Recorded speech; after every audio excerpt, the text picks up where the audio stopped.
Hello and welcome to another episode of The Living Philosophy. Today I'm going to talk about a notion called enantiodromia, which Jung talks about quite a lot. It's an idea that he got from Heraclitus, and it's the idea that the opposites emerge out of each other. The best way of thinking about this is as the dots in the yin and yang symbol. So you've got the big swirls of black and white, but you've got the dots within each of those swirls. So within the black swirl you've got the white dot, and within the white swirl you've got the black dot.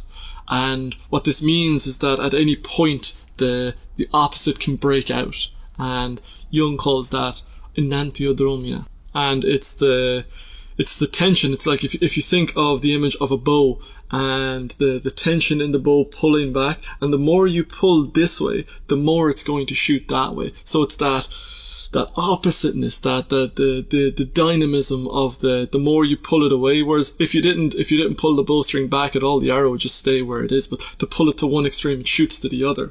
And this is why in politics you got to see that the extreme energies of both sides are actually very much interconnected.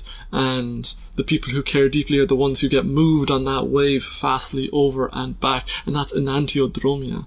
And Jung, as I said, derives this from Heraclitus, and there's a lot of things that Heraclitus says which kind of tie into this. So here's a few of them.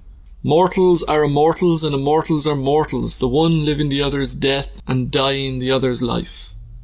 For souls it is death to become water, for water death to become earth. But from earth comes water, and from water soul.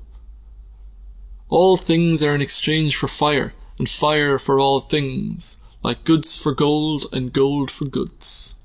There's one other saying that Heraclitus has that's really interesting, and it's that the bow, so the word for bow in ancient Greek is bios, and this is the same as the word for life. Think of biology, so that bio word comes from that ancient Greek root for life. So the word for bow is bios, and the word for life is bios. So he's got this word play that the bow is called life, but its work is death.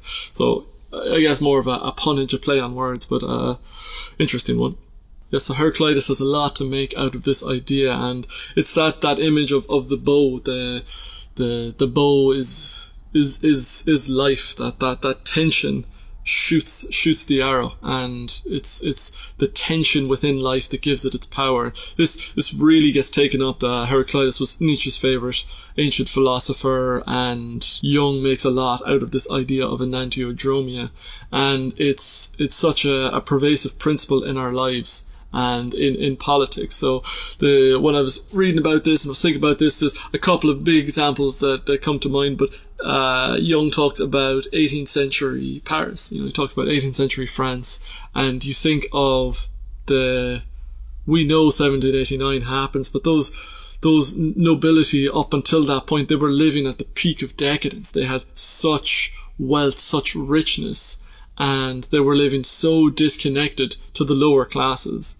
that I believe the saying is incorrect, that when Marie Antoinette said let them eat cake, but it's that notion of she didn't know that cake wasn't that prevalent. She just lived in this bubble.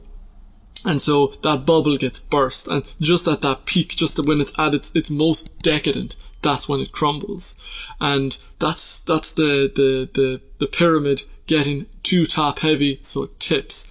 And that's kind of why you need to think about redistribution of wealth in society, because there's the compassionate reasons for everyone should have a share of it, but even just for those people at the top, just for the powerful, if they're shrewd, they will look after that. Because the thing about redistribution is that if you don't do it, because of the Pareto distribution, because the bigger you get, the bigger you can get. The rich get richer, the poor get poorer. And we've seen this with like Amazon in the pandemic and the big companies in the pandemic. If you're big enough to weather a recession, you get far bigger, because the small guys go out of business, and then there's just the big guys, the behemoths, that can come in and sweep up. Yes, they make a loss, but they can buy up all the other losses so that when the good times come back, they're even bigger. And the danger is that with any society, with any culture, is that when things get too big, when things get too top heavy, when the rich get so much richer than the poor, then the poor, if there's not enough of a drip down, then they have less and less reason not to topple the system.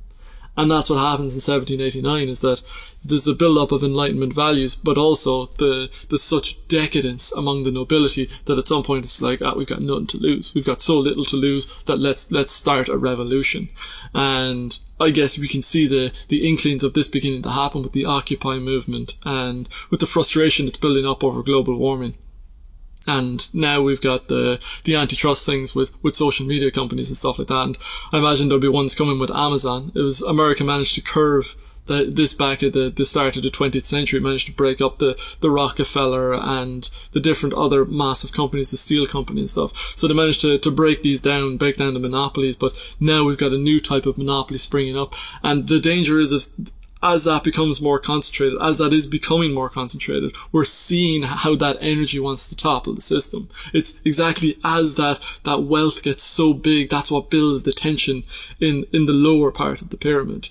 And this happened in Mecca in the 8th century AD, 7th century AD, when Muhammad came along, and he was originally a merchant, but he saw the inequalities when Allah kind of brought him into his fold, and he galvanized the women and the young men, the disaffected one, basically the ones who were not part of the great wealth, and they essentially led a revolution. It was a cultural revolution, and at times a violent revolution with the wars. But it's this idea of, it's just at that point when the rich are at their richest and the most successful, and the nobility have the most power, that's when that little dot swoops over, and the dot of yin within yang transforms into an entirety of yin, and the dot of yang within yin transforms yin into yang. And it's the constant dynamism of life. And Heraclitus is telling us that that's not something we should fight, that's something that is part of life itself. Nietzsche also has quite a lot to say about this, which is really quite fascinating and on point. So let's have a look at that now. What if pleasure and displeasure were so tied together that whoever wanted to have as much as possible of one must also have as much as possible of the other? That whoever wanted to learn to jubilate unto the heavens would also have to be prepared for depression unto death?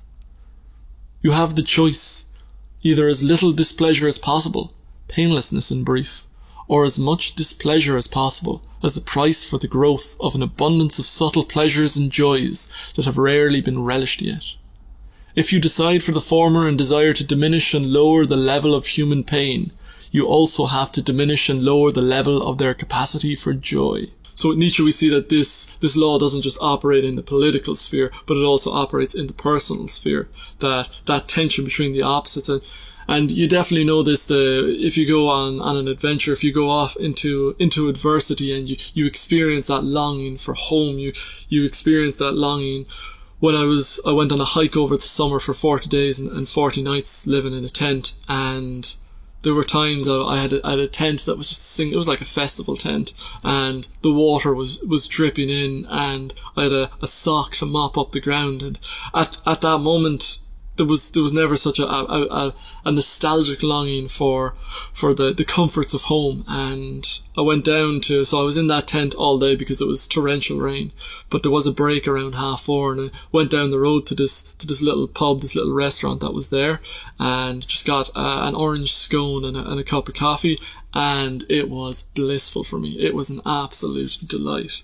And even just the tent at the end of the night, even just to be lying down at the end of a day of 10 hours walking was just magical, you know. And it's, you appreciate the simplest things when you're at the other side. So you gain more of an appreciation for life, the more adversity, the more tension that is in the bow. And I think of people who say, I still feel like I'm 19, or I still feel like I'm 16, or, you know, they still have that mental connection to that time. And it makes me think, well, have you tested yourself? Have you put yourself through as much adversity since then as you went through as a teenager? Because teenagers, there's so much tension in us, that there's so much growth, and it's constant rebirth and death and rebirth. And I wonder, people's lives get easier after high school, after school. And do they miss out on that? Is the fact that they still think of themselves as that age, is it because they haven't experienced the tumultuousness of life since then? Have they not experienced as much tension in the bow since then? Because it's those terrifying moments that make us feel most alive. It's that pain that brings the most life to us. And it's very hard to seek that out, but it's another thing just to affirm it, to see the value in it when it occurs to you, and to say, yes, this is the way. This is what makes life worth living. And I remember even in the times where I felt the most suffering, it's amazing because it's you feel the most alive. You feel the most emotion, and it's not necessarily the emotions you want to feel, but there's something about feeling alive, it's the roller coaster, the true intensity, it's the fires of the crucible, and that's where you get transformed, and that's where the philosopher's stone comes out of, the elixir of life comes out of that forge of adversity. And even you think about love, when you fall in love, it's torture. There's such a pain of longing and desire, and it hurts so much. But then the sweetness on the other side, that is overwhelming. It's a deluge of emotion of both sides. And I guess in hindsight we tend to forget about that negative, how painful love is. It's such a painful state to be in that much desire. And then you just remember like the pleasantness of it. And yeah, it's a really interesting thing. This enantiodromia, it shows up not just in the political life, but in the personal life. And I guess that's a matter of microcosm and macrocosm. So yeah, that's really interesting. And now let's turn to Jung at last, because Jung is the one who really developed this concept from Heraclitus and gave it that name of enantiodromia. Every psychological extreme secretly contains its own opposite, or stands in some sort of intimate and essential relation to it. Indeed, it is from this tension that it derives its peculiar dynamism. There is no hallowed custom that cannot on occasion turn into its opposite, and the more extreme a position is, the more easily we can expect an enantiodromia, a conversion of something into its opposite. The best is the most threatened with some devilish perversion, just because it has done the most to suppress evil. What happens everywhere in the language happens also in mythology. In one version of a fairy tale we find God, in another the devil. I use the term enantiodromia for the emergence of the unconscious opposite in the course of time. This characteristic phenomenon practically always occurs when an extreme, one-sided tendency dominates the conscious life. In time, an equally powerful counterposition is built up, which first inhibits the conscious performance and subsequently breaks through the conscious control. Good examples of enantiodromia are the conversion of St. Paul and Raymond Lully, the self-identification of the sick Nietzsche with Christ and his deification and subsequent hatred of Wagner, the transformation of Swedenborg from an erudite scholar into a seer, and so on. So, what Jung is saying there reminds me of a saying from something in Awareness by Anthony de Mello, and he's talking about this guru that he met in India, and the guru said that every time a prostitute comes to me, all she wants to talk about is God, and every time a holy man comes to me, all he wants to talk about is sex.